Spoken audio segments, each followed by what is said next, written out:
Welcome back, ladies and gentlemen, to another episode of the Classical Antiquity Sidequest, a podcast covering topics from classical antiquity. The period of time is known for, as Edgar Allan Poe put it, the glory that was Greece, the grandeur that was Rome. Our next sidequest will take us to Rome's origin story as we do a deep dive on a very important piece of classical literature, that being Virgil's epic poem, the Aeneid. This is one of the most important texts in world history as it provides a mythological story about the founding of Rome and connects the Romans to the Trojans. But there's a lot more to it than that, as the guide for our next side quest will explain. And our guide for said side quest is Dr. Helen Lovatt, a professor at the University of Nottingham. Dr. Lovatt is an expert on the Aeneid and has focused of late on the critical role that trauma plays throughout the poem. Trauma provides a critical backdrop not just for Aeneas and his actions and motivations, but also for Dido. Remember, she of big red head energy for how she exits the poem and curses the Trojans, you all remember. But trauma is also important for the final act, the very end of the Aeneid itself, that being the battle between Aeneas and Turnus. So, without further ado, let's get right into Dr. Helen Lovatt discussing the critical role that trauma plays in the Aeneid. Dr. Helen Lovatt, how are you? All right, thank you. Yeah, great to see you. Well, thank you for coming on. It's nice to meet you. I appreciate this. I found it's a lot easier to get professors to come on in the summertime. So I think my future summers will be a lot busier than trying to lock people down during the school year.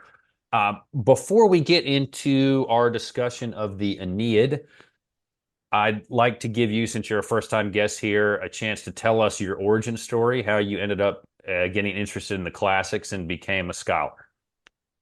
Yeah, I mean, I actually really fell in love with the Latin language. So I was lucky enough to start learning Latin when I was 8, and I loved the sort of patterned nature of it and the fact that you could get it just right, and I was sort of very put off from maths by the fact that if you got one negative sign in the wrong place, it was all a mess.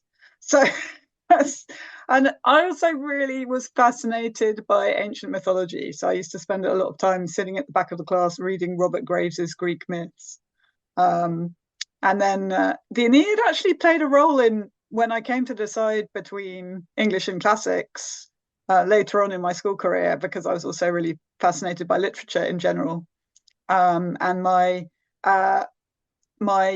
form tutor did a guest session where they stood in for the normal Latin teacher.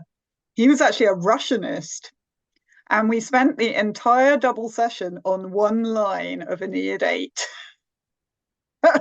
And that line was the holy dactylic hexameter. I actually checked the line number to 8585, and I can still remember it. It's quadrupedant. Hang on a minute, I'm now going to freeze. Quadrupedante putrem sonitu quotidungula campum. So it's basically Pallas setting out from Pallanteum to go and join Aeneas in the war. And it's the sound of the horse's hooves galloping on the plain, throwing up dust. And it was the word painting of that unusual hexameter that is wholly dactylic. So it's all dum diddy dum diddy dum diddy dum diddy, and there's no dum dum dum of the spondies. And I was just totally mesmerized by that session. And it was also really emotional because you know that Pallas is going to die, and it's the glory of the setting out and knowing that they aren't going to come back. And yeah, that I think was the session that sealed me in to study classics rather than English at university. So, since you enjoyed Robert Graves, I just have to ask briefly your thoughts on I, Claudius, the TV show. I still have to read the book, but I watched the miniseries for the first time not long ago, and wow. Great as I, Claudius is basically sort of Tacitus on speed. So it's actually pretty authentic and interesting. I mean, obviously, Graves is a very astute reader of the classical past, but he also is someone who's totally unashamed about importing his own interpretations into things and totally believing that they're real. So I've written a book also on the Argonaut myth, and Graves did a retelling of the Argonaut myth shortly before he wrote his Greek myths, and you can see how his sort of theories that he built up during the writing of the Argonaut myth then were copied over into the Greek myths as reality. and he says things like Hesiod was clearly mistaken in, and you're like, okay. So Graves is someone who really believed in his fictional truths in quite an interesting way.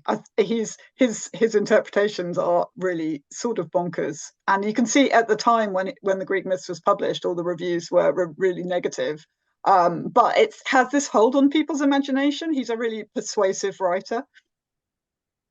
One of the things that I liked reading about him and how he ended up writing I, Claudius was he was basically like, I need to get paid. I need some money. This is going to be very entertaining. And I respect that level of honesty. Like, look, we don't make a whole lot of money here, okay? But the story and the acting in that just was fantastic. And one of the things that I don't like about more modern versions of movies that portray the classics is the tweaking of the already excellent stories that are there. You don't really need to do too much with them. They're already fantastic. Like we could talk for a long time about, even though I enjoyed it 300 and its terrible sequel, Rise of an Empire, but you could I mean, my colleague Lynn is someone who specializes in sort of TV adaptations from that period. And there's definitely a sort of a high culture BBC aesthetic where they're quite invested in authenticity, and they really want to, do the chorus in the tragedies, and lots of Shakespearean actors, and so there's definitely a particular sort of a commitment to authenticity in an interesting way, which is also sort of, I suppose, about popularizing the classics and making it available to everybody, but also while maintaining that cultural high ground.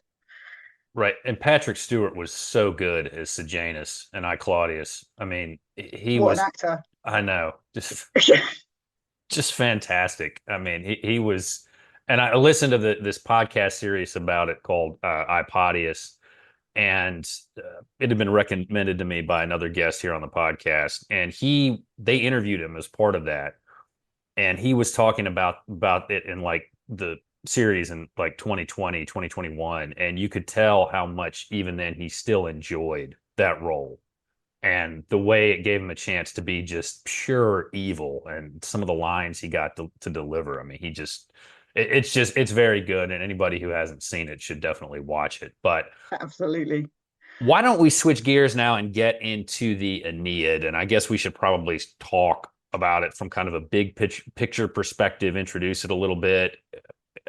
First, tell us who wrote it and what is our general consensus of an understanding as to why it was written in the first place.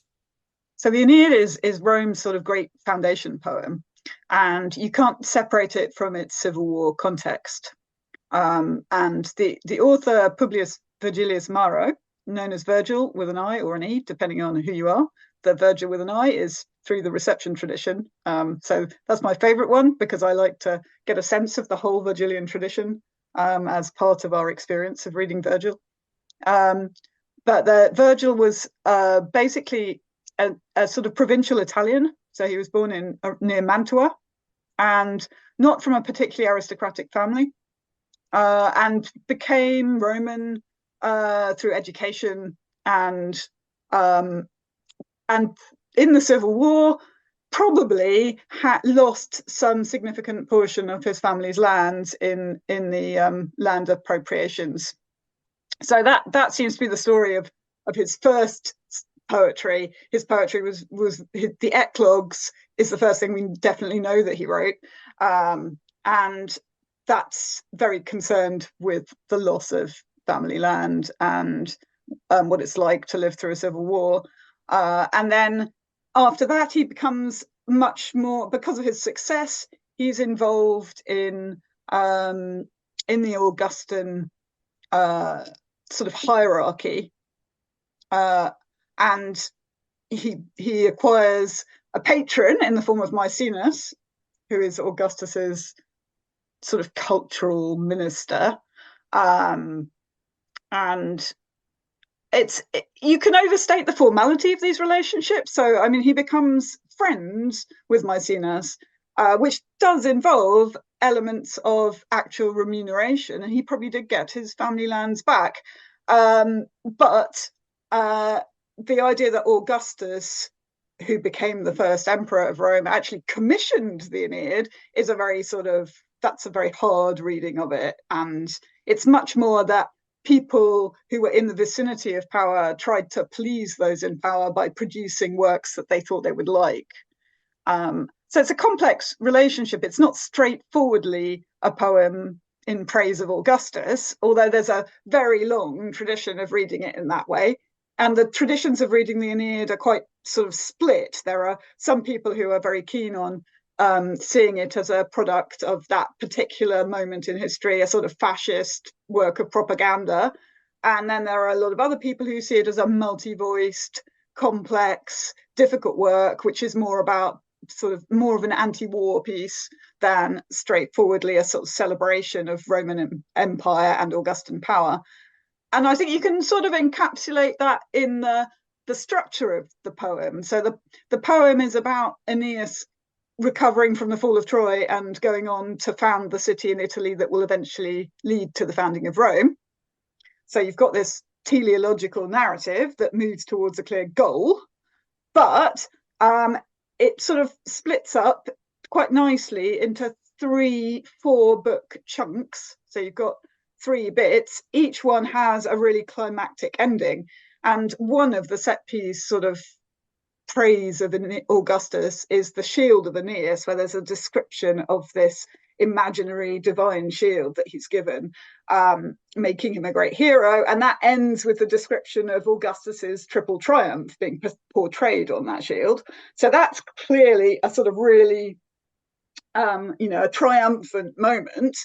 But then the other 2 quartets, the other 2 tetrads, end with the death of Dido and the death of Turnus, respectively. So you've got very much the sort of the opposition, the down point, the cost, the difficulty. So it's a complex work, and you can see that as complex propaganda, or you can see that as a sort of a work that is very difficult to read, produced from a really difficult period in history. So, I kind of thought that there was a lot of, when I read it, and I've only read it once, but I thought there was some critiquing of the social order there, but obviously you have to praise the guy who's in charge because he's the guy, and you don't want to not be living anymore over a poem that he's you the wrote. Guy. I mean, Augustus had he wasn't that sort of oppressive in how he treated literature. I mean, see, we've got the example of Ovid being exiled to Constanza, and he did occasionally punish people for saying the wrong thing, but relatively speaking, it was a sort of quite a good culture for the flourishing of writing. There were a lot of different things going on, a lot of art being produced in literature, and a lot of it was complex and critical. So I think you could critique people in power in Rome, which is one of the interesting things about Roman culture. I mean, there's this very strong anti-monarchical aspect of Roman culture, which is really unusual at that time. Yeah, the paradoxes involved with that, it would take a lot to unpack, but the difficulties in processing it.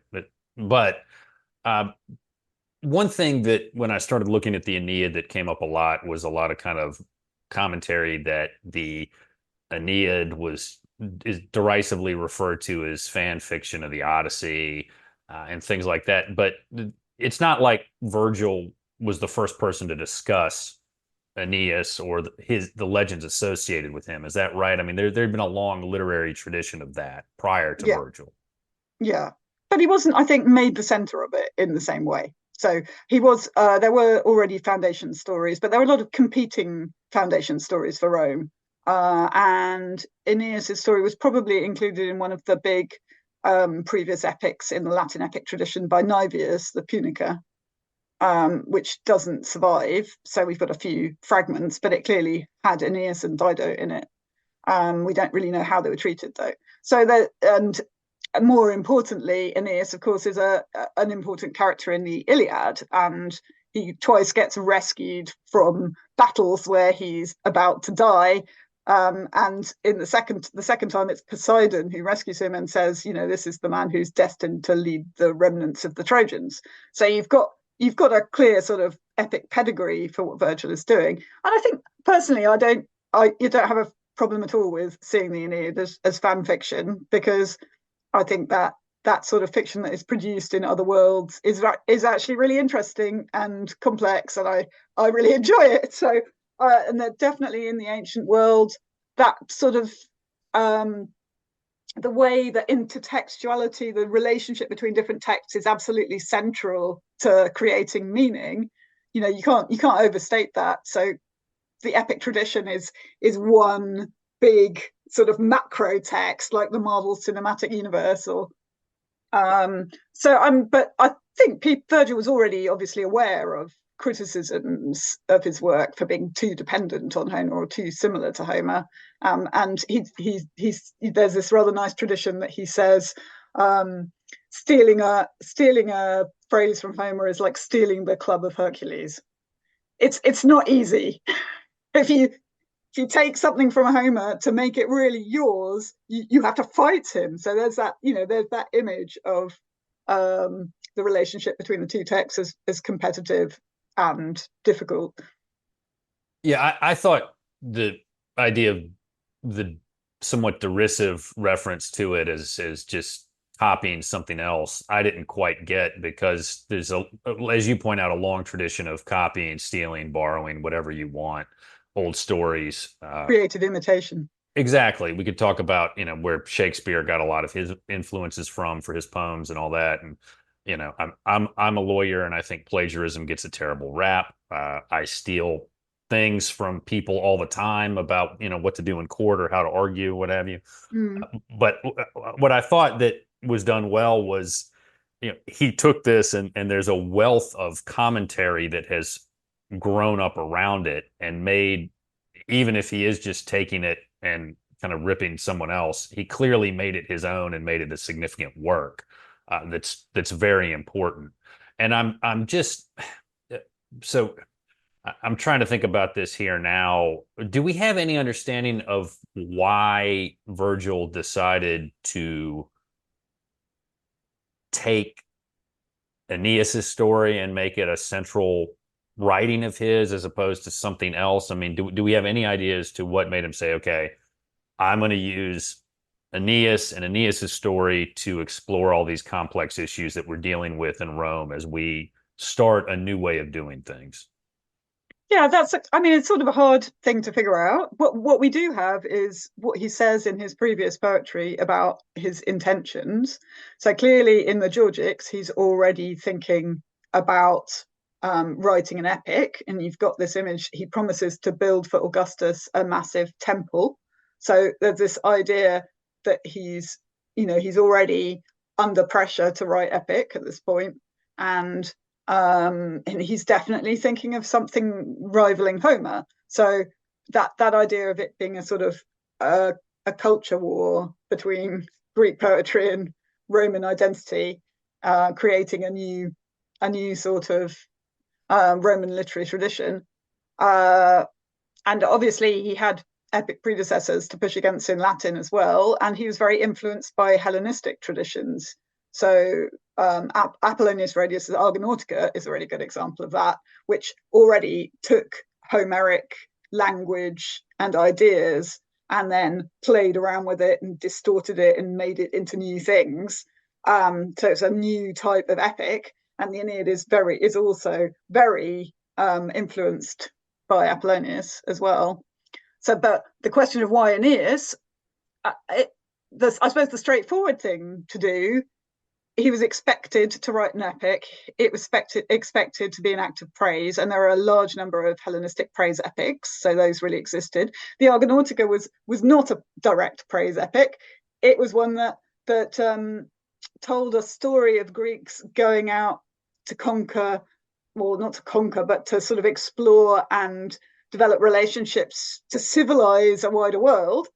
And it was only rather tangentially related to Ptolemaic power in Alexandria.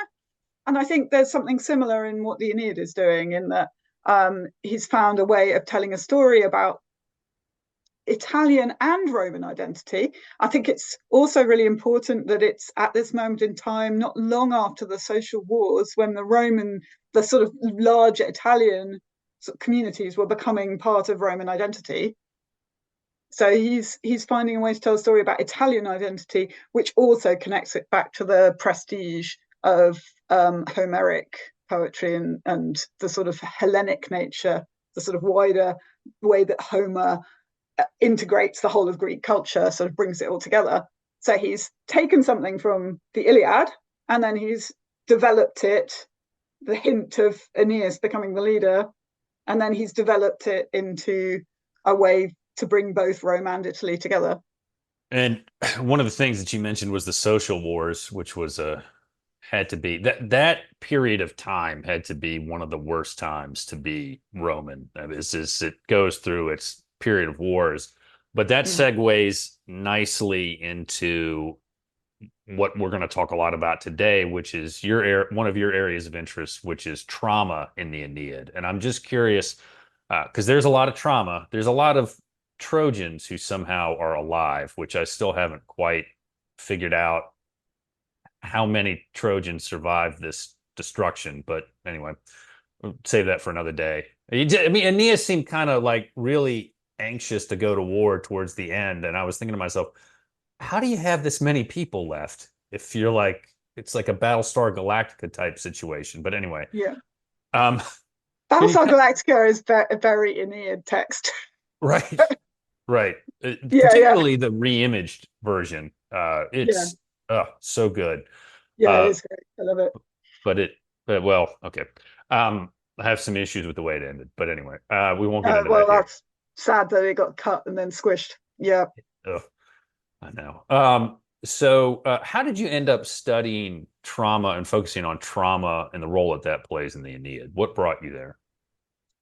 Yeah, I mean, I was thinking about that, and it's not an easy thing to say. I became interested in it, I think, partly through. So I don't know if you've come across this, but I'm actually legally blind. So I have a condition called retinitis pigmentosa, which means that my sight is deteriorating. And around the time I started thinking about this, I was thinking a lot about mental health. And the project it's called The Power of Sadness in Virgil's Aeneid. And I was really thinking about the ways that you can build a sense of purpose from negative emotions, and from a sort of a service ethic.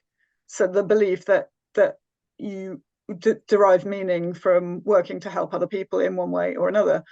And I thought that maybe one thing I could do as an academic is to try to help people who don't know very much about the ancient world understand things from the ancient world that helps them to live their life more effectively. And one of the poems, I think the Aeneid is a very powerful poem that people know a lot about. So I thought it was a really good way to think about the ways that negative emotions can actually cause positive change. So I was thinking about post-traumatic growth and resilience and things like that.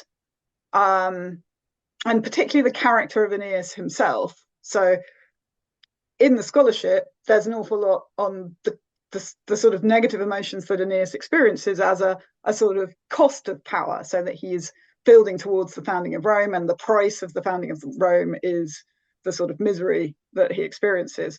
But it actually doesn't really work that way in the narrative. A lot of what happens is that, he experiences terrible things, and then he responds to them by action. And it's sort of thinking about how the grief experiences relate to the power structures around them, that's sort of fascinating me, really. And I feel then I became interested in characterization through that by thinking about grief behavior, grief experience, how that's portrayed, um, and how that relates to our understanding of what Aeneas is going through as a character. And then from there, I started getting really interested in trauma studies, which is obviously a massive area, both in study of the ancient world and in general across the arts and humanities and the health humanities particularly. And listening to you speak about it and kind of reading what you had sent me, which I appreciate you doing that in advance of today, it seems as if the kind of concept that's floating in the background of all this is some level of trauma or destruction or what have you becomes necessary for some change in society. Like it serves as a springboard for something new to happen. Is that kind of where you landed on that? I mean, you can go in good ways and bad ways, obviously, from Yeah, that. But I, like, I, I sort of, I think I'm definitely interested in when bad things happen, how they enable positive developments. And and I've certainly been really interested in the phenomenon where, say, someone loses a child and then they set up a charity to try and make sure that that particular illness is really well researched or whatever. So the sort of terrible things that happen to people that make them try and reach for effects on the world that are bigger than themselves. Um, Now, whether it's necessary to have trauma to do positive things, um, I'm not so convinced maybe by that. And I've been doing a lot of work recently on Ursula Le Guin, and she does a really brilliant reception of the Aeneid, a novel called Lavinia, which was her last novel. And that's very much a novel that sort of leaves out the big normal conflict narrative and instead focuses on sort of small domestic actions. But then on the other hand, you've got somebody like Walter Scheidel who argues that the only way you can have a real sort of shaking up of the hierarchies is through a massive disaster, and that if you don't have that sort of massive disaster, you can't really have serious change. So I, I don't. I can sort of I don't, in my heart, I don't believe that. I think that actually small, incremental, collaborative, continuing to fight and actually trying to make things better in small ways is probably as effective as creating massive changes. So it's that question of what sort of change and how do you get to it and how do you handle things. Um, So maybe it's the detail of the sort of grief behavior and how people respond to it that really interests me. right. And I don't know if there's a correct answer to that kind of question that I posed, but I was thinking about it is maybe the way it plays out sometimes is you have this massive upheaval or massive disaster, I think, as you put it. And I was thinking about in the United States, the Civil War Mm, was how it was necessary to finally end slavery. And then the Civil War amendments were some of the most important societal structural changes to exist in this country. That came from an extraordinarily destructive conflict, but that's a little off topic. But it's just something that I've been thinking about since I was reading what you but sent me. maybe it wasn't necessary. Maybe if people had fought against the whole ideology of slavery back at the beginning and refused to get involved with it and fought against it in every possible way, then that massive destruction might not have needed to happen. Right, and that's kind of where I don't necessarily believe in historical determinism.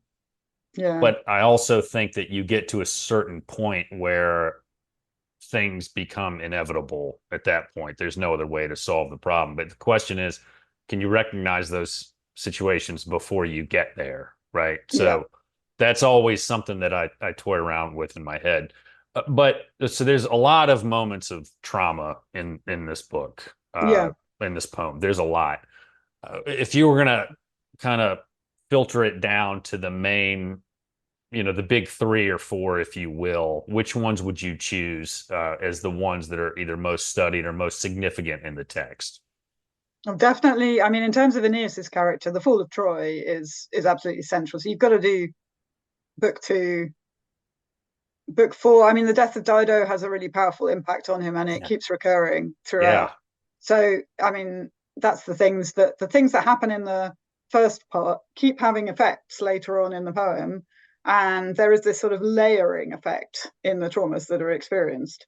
So the loss of his father is obviously also a big emotional event for him, although it doesn't seem like a big event to us particularly.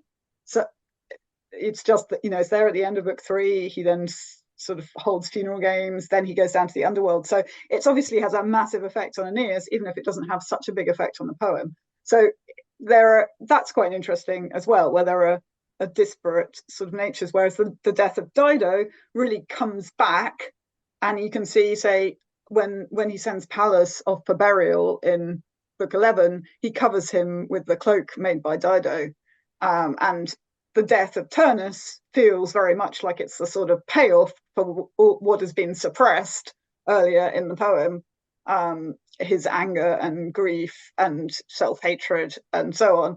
I mean, that's how I feel about it, but I'm not the only one who's read it that way. Lily Panucci and various others have also sort of felt the same way about that. We probably should have said spoilers for people who haven't read it yet, but yeah, I mean, as a classicist, you see, I it's always about how you get there. So right. No, some of the parts that I enjoyed the most while reading it were book two, the final hours of Troy, and then book four, the tragic queen of Carthage. And you and I think, had emailed a little bit about this. I don't know. Did you ever see the Clint Eastwood movie Unforgiven?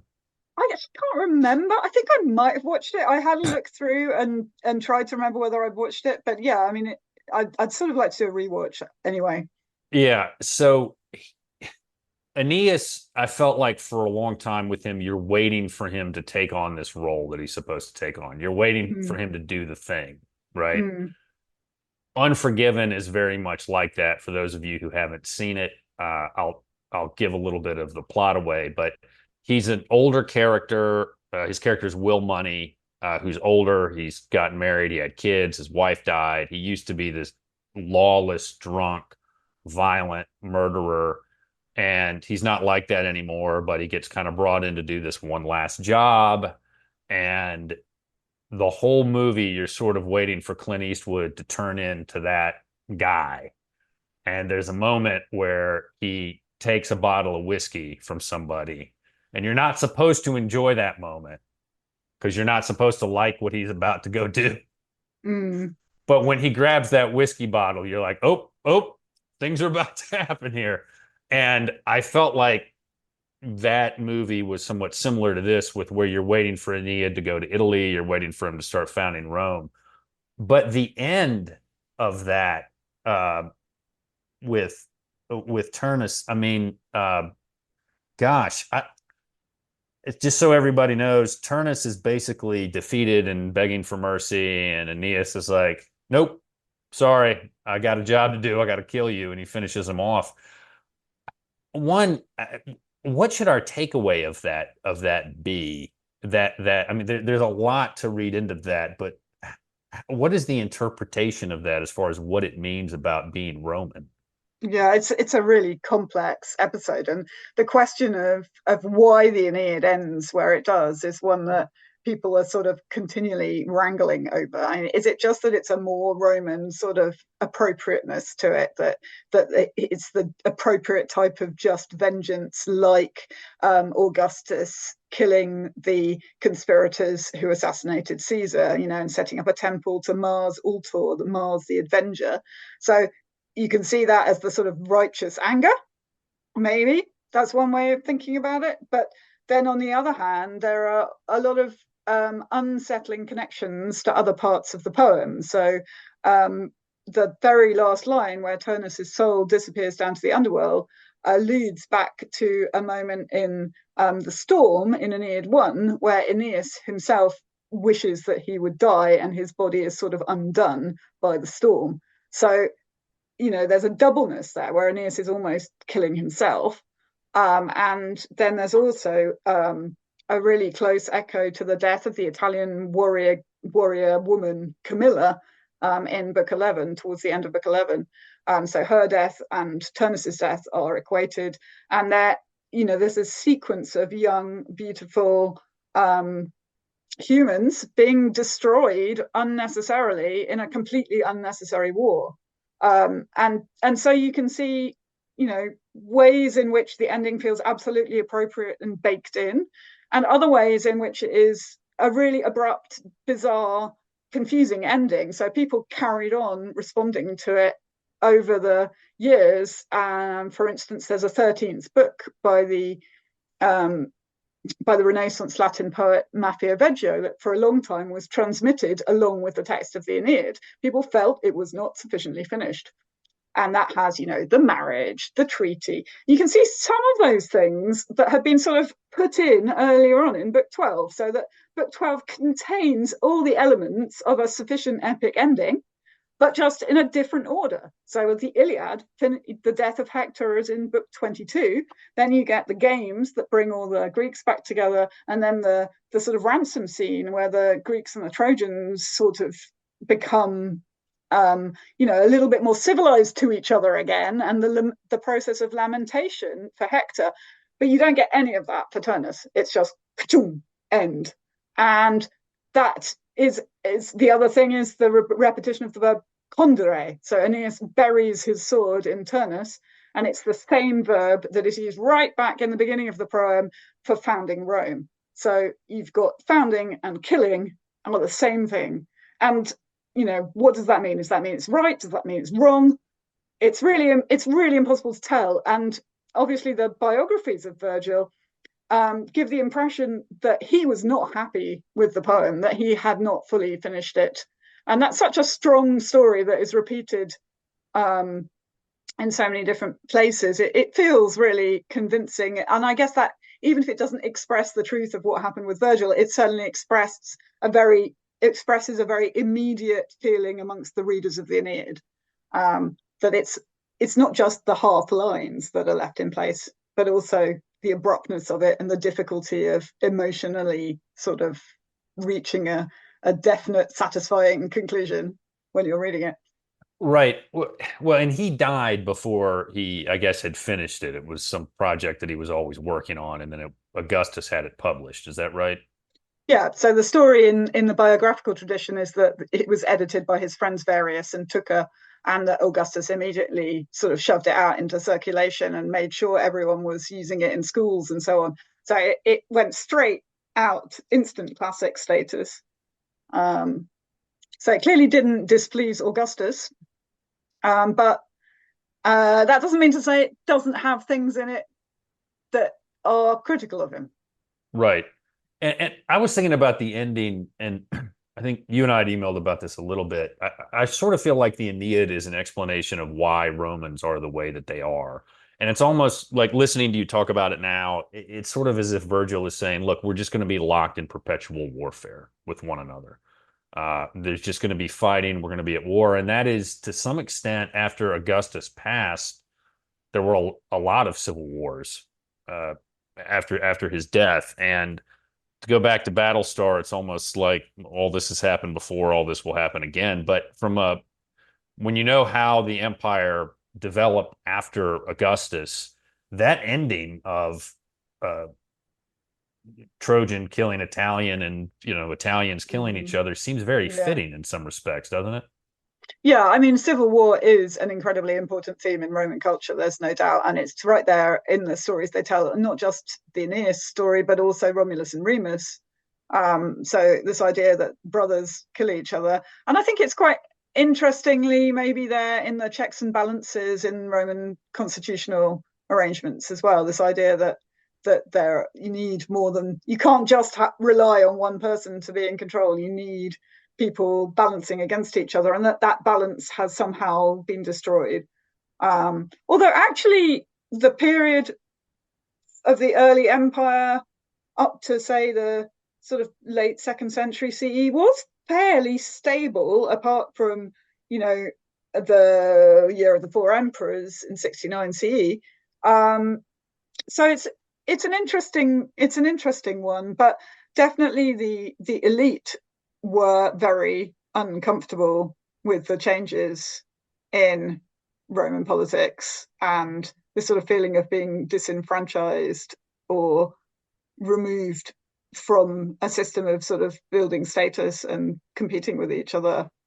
Yeah, and the So treason yeah, trials that became all too common were, I'm sure, always a concern for your average senator. yeah, yeah. I mean, obviously, the senatorial perspective is only a very small number of people, although most very large number of our sources.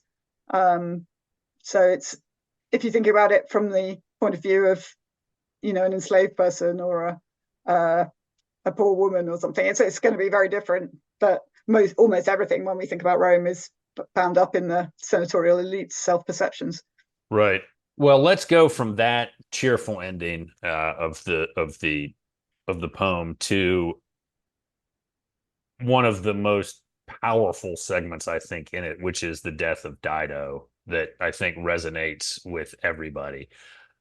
I mean, she went out, I mean, in a memorable fashion. Talk about go big or go home. But what is it about her that makes her such an interesting and compelling character to study? Because I didn't really know anything about her till I read this. And I mean, I just am completely fascinated by her character. Yeah, she's great. I mean, she's a really she's a woman who has agency. She's resilient. She's taken her people from Tyre, where they were being persecuted by her brother, and set up an entire new society in Carthage in North Africa. She's negotiated with the local people and actually established this new city. She is the model to Aeneas of what he wants to achieve. So her Carthage is very much being set up by Virgil as an alternative Rome, a sort of mirror universe where the Carthaginians could have been the leaders of the Mediterranean Empire. And I feel like there is always a contingency and a cyclical understanding of history in Roman thoughts about empire. So there's actually not very much of a sense of historical determinism, that things could have gone differently. And you can see that, almost as an alternative history. But Virgil is, yeah, I also feel, I was thinking about it today when I was looking back at the Dido episode, that there's a sort of weariness about it, that maybe he doesn't want to let go of her, he doesn't want to leave, that maybe the Aeneid is a very, very big undertaking for Virgil at a period of his life when he was obviously already not that well. And maybe there's a sort of overwhelming nature to knowing that he needs to create this massive epic battle in the second half, and he needs to generate enough energy to found Rome, and he would have just liked to stop in Carthage.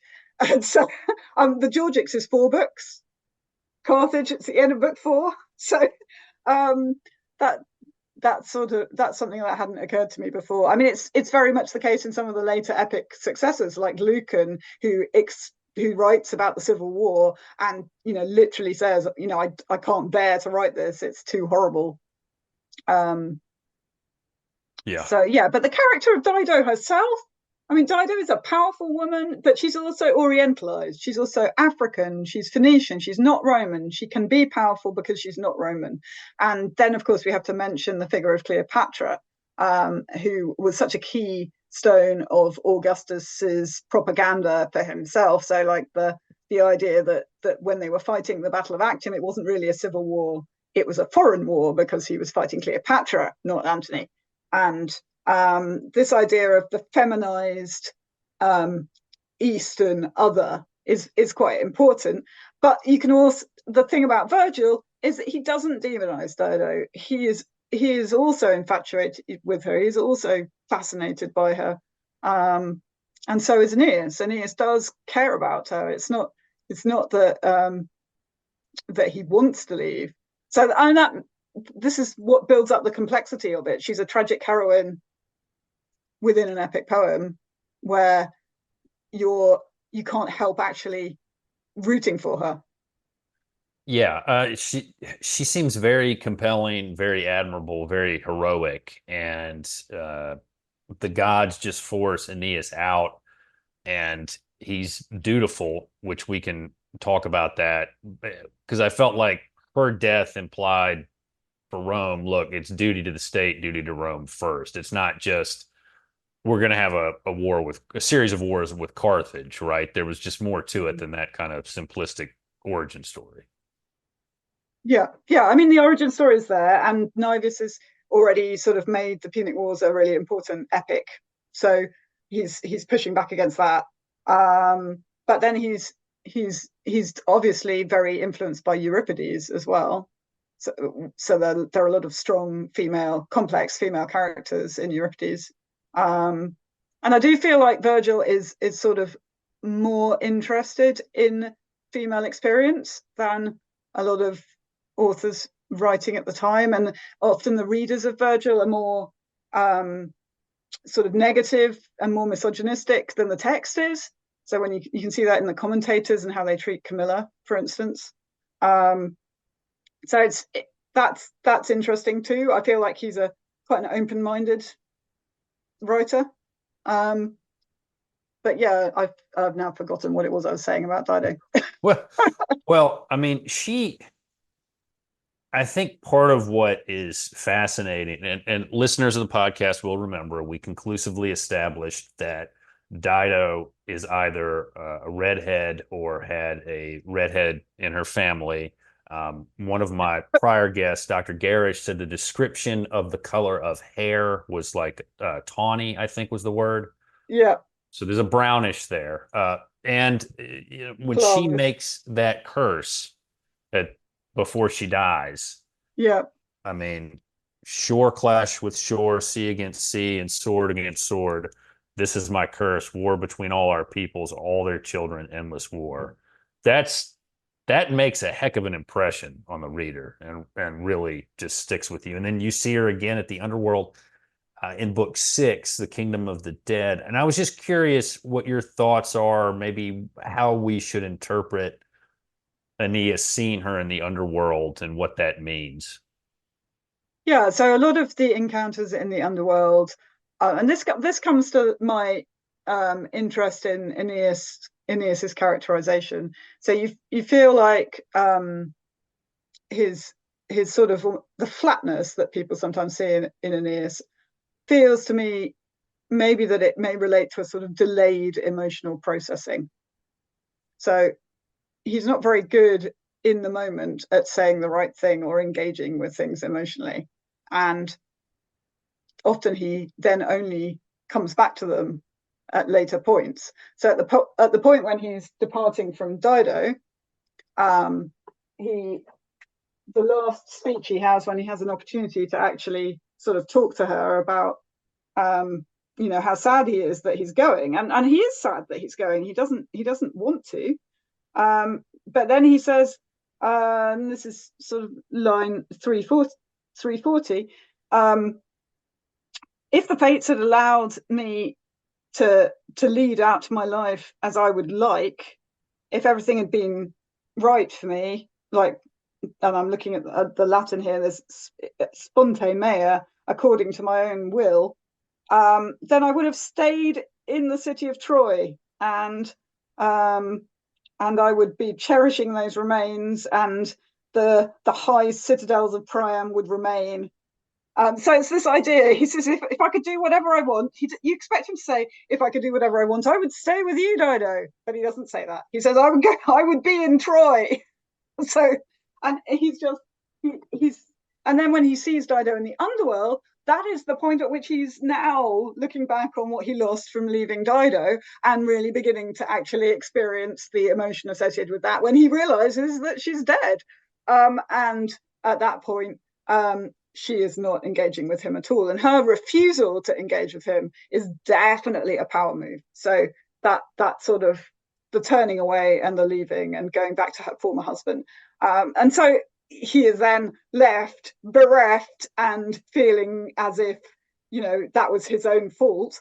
And yet also, knowing that he had no choice in the matter. So it's a very complex emotional experience, and then that resurfaces when he thinks about Dido later in the second half of the poem.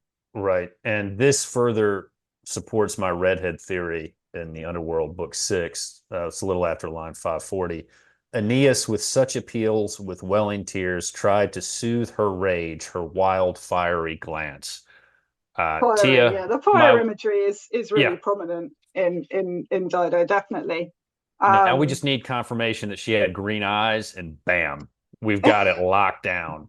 My Perfect. problem is though that I definitely view. I mean, she's a Phoenician. She came from Tyre, so she pretty definitely had, fairly dark skin, and she would have looked Mediterranean. I'm Historical records from that era are spotty at best. I'm not gonna let facts get in the way of a good theory here. She had the energy at least. She had Yeah, that. redhead energy. Okay, I could Yes. take that. I definitely, a lot of the artistic tradition portrays all prominent ancient characters as very, very white. So you Hmm. get although actually Virgil, I mean, there's some good mosaics of Virgil with quite dark skin, which is interesting. And there's a theory that the Mauro might derive from Maurus. So that the name of the family, Publius Vergilius Mauro, could be a reference to maybe sort of Moorish heritage, but I don't think that's Joe Farrell's sort of provocative idea. But I don't. Interesting.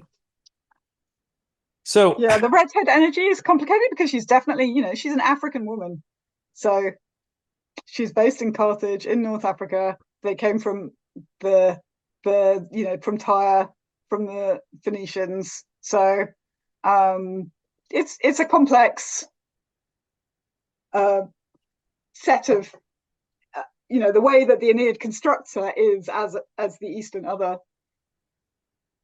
and as I've been listening to you talk about Aeneas kind of being flat at first, I didn't really think that. I just thought, man, this guy's life is terrible. It's just trauma after, Yeah. his like almost, well, not almost all his people. A lot of his people died. He loses his kingdom. Again, still Mm-hmm. unsure how many Trojans are out there. And he's just floating around trying to find a home for Yeah. who survived with him. And he ends up in Carthage. He could be happy. And the gods are like, no, no, no, no. Stop going on Yeah. these side quests. We have things you have to do. And just, I know post-traumatic stress had not come into terminology then, but this is a lot of what it sounds like. Yeah, and certainly that is one key reading of the moment when he decides to kill Turnus. So when he kills Turnus, he's hesitating. So what's weird is that in the Iliad, when Achilles is killing Hector, it's just straightforward, big wound, Hector dies. And Hector gets to say some things, but he basically just dies. So there's no choice involved. But Aeneas has defeated Turnus, and there's this moment of hesitation when he's thinking, oh well, maybe I could, what Anchises said to him to do in the underworld, the Roman mission was parcere subjectis, spare the defeated. But he doesn't do that, and he doesn't do that because of this visual input when he sees the fact that Turnus is wearing the sword belt of his dead ally, his dead young boy ally, Pallas. And he remembers, how incredibly angry, viscerally angry he was at the death of Pallas. He took, like Achilles, he took captives to sacrifice them on Pallas's tomb. So it's very much a sort of Homeric coded fury, and that the visual nature of it seems to be a way of suggesting a sort of flashback. So people have definitely read this as a sort of trauma response, that he has a flashback, and then he cannot control his emotion and kills Turnus. Yeah, and it seems like with the way that it ends, regardless of whether it was intended to end that way or not, there is a hint that there's going to be more, or a strong suggestion there's going to be a lot more trauma coming in the future. It's not going to end today, right? Yes, I mean it's interesting that Mafia Veggia goes straight into like everything being nice and lots of feasting and like forgiveness and so on. So that was one sort of positive monarchical tradition. Whereas, say, Le Guin's Lavinia, in her imagining of what happens afterwards, there's much more war that carries on. It's the end of a golden age. Lavinia has experienced the sort of idealized Italian peace, and then the rest of her life is spent, dealing with various conflicts and hiding from things. And Ascanius and Silvius have a conflict, and Aeneas dies 3 years after his success, which is obviously in the Aeneid anyway. So it's ongoing war, this idea of a sort of loss of innocence and then continued civil war is very much sort of hard baked into Augustan culture. And one thing that you talked about in one of the articles that you sent me, and I want to get the title right because I did not tab these appropriately. I just tabbed the parts that I wanted to make sure I'd looked over and asked you about.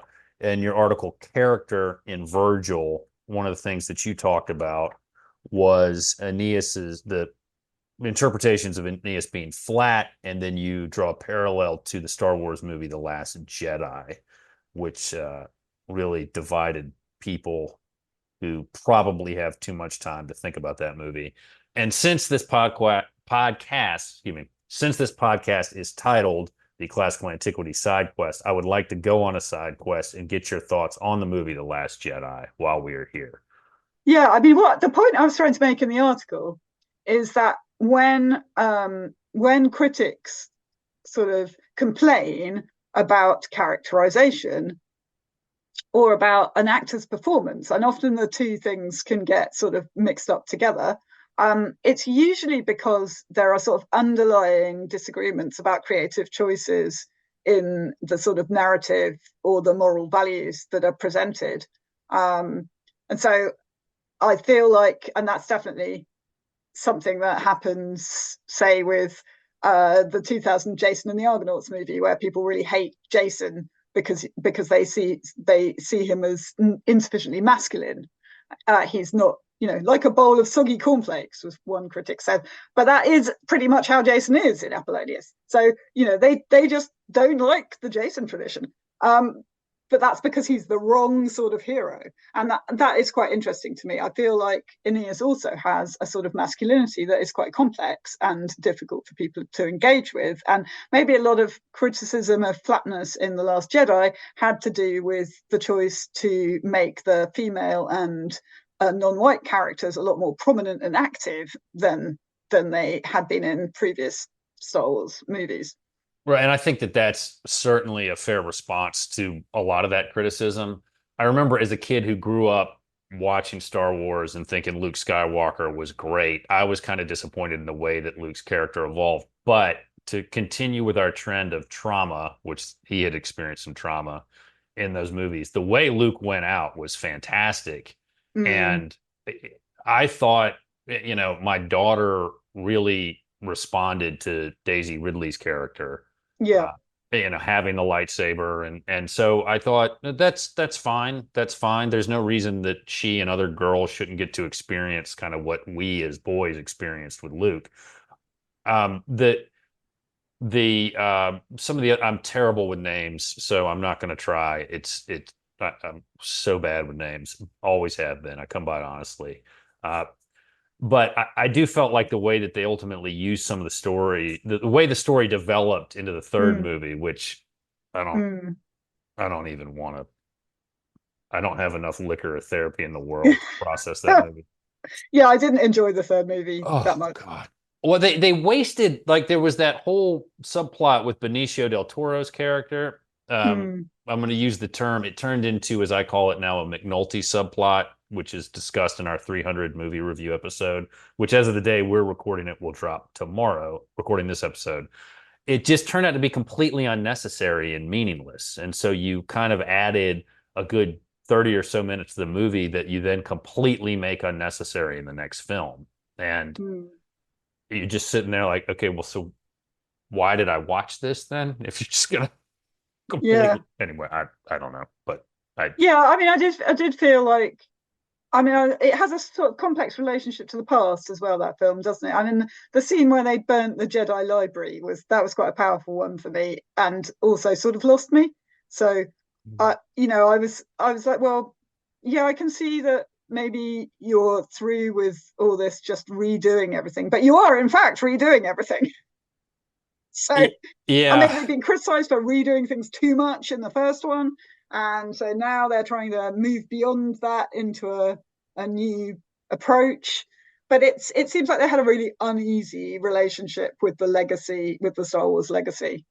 Right. And I think J.J. Abrams, and one of my favorite all-time TV shows is Fringe. And I don't know how heavily he was involved in Fringe, but Fringe is unbelievable. Oh, I have not seen it. It's 5 seasons. I think it's either on HBO Max or on Amazon.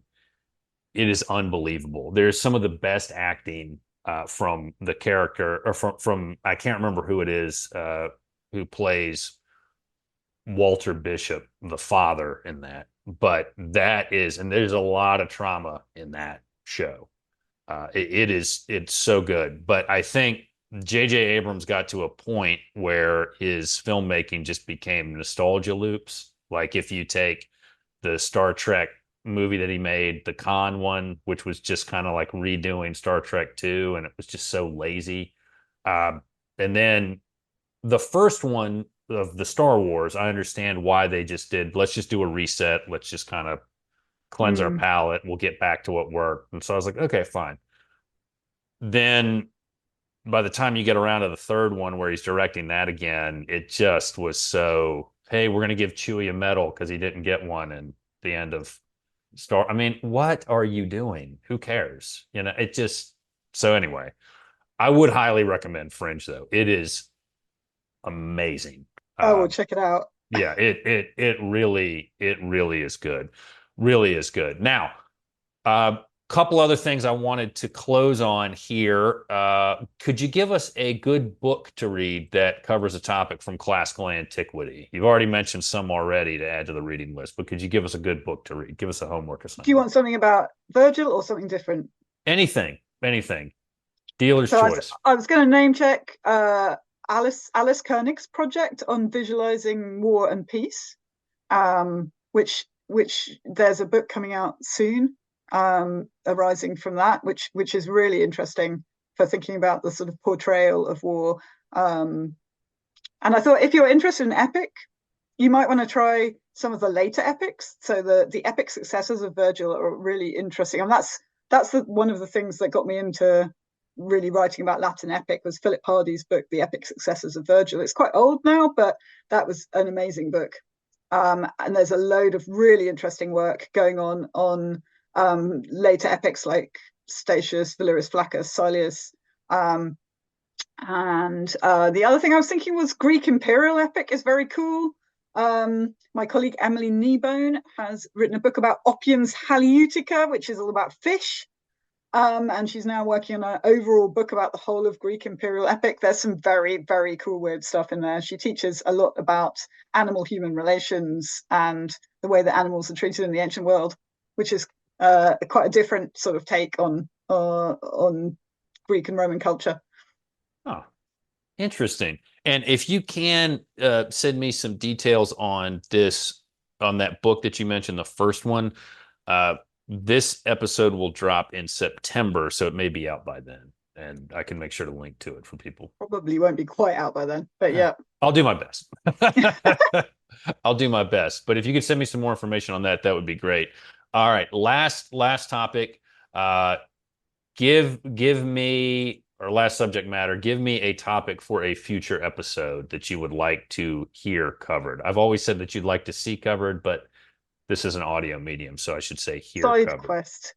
Right. I mean, I think there's a lot to be said about prequels and sequels and the ways that ancient narrative engages with that and plays around with it. Obviously, I'd love to see something Argonaut related and would be really happy to talk to you about it. But Good, because I need guests, so I'll lock you in. Argonauts. Good. We'll do that. cool. I can watch that movie too. Yeah, the 1963 Jason and the Oh, I've Argonauts, seen that. Ray Harryhausen. It's so cool. But the Yeah. 2000 TV miniseries is also fun. Was it a sci-fi miniseries by chance? I was a Because Hallmark one. a Hallmark one? Yeah, yeah. Okay. Um, I all right. There was something my wife found on Twitter about a Hallmark movie that looked really bad. And it was like kind of the classic Hallmark movie. Woman goes back to her hometown and falls in love with somebody. And we watched it, and it was even worse than the frames from Twitter made it look. The, But the 2000 Jason and the Argonauts gets bad press, but it's actually quite interesting. okay. Okay. All right. So I will watch that. I grew up seeing the original on TV. So I'll rewatch that. But yes, that The 1963 Jason and the Argonauts is really cool. the Hallmark one is giving me some trauma Yeah. now. So I'll work through that. I'll work through that. Dr. Lovatt, thank you again for coming on. I really appreciate it. Those of you who are make up our audience, give us a call, 540-632-0160. Leave a message. You'll get on the podcast. Ask us questions, please. Go to our website, bullcitycoordinators.com. Check us out on Twitter at AntiquityPod. Most of our other socials are through my Duke football accounts. So at Duke FB coverage, pretty much everywhere else. And remember, folks, the Classical Antiquity Sidequest is a podcast without end. To go back to my love of plagiarism and to tie into today's episode.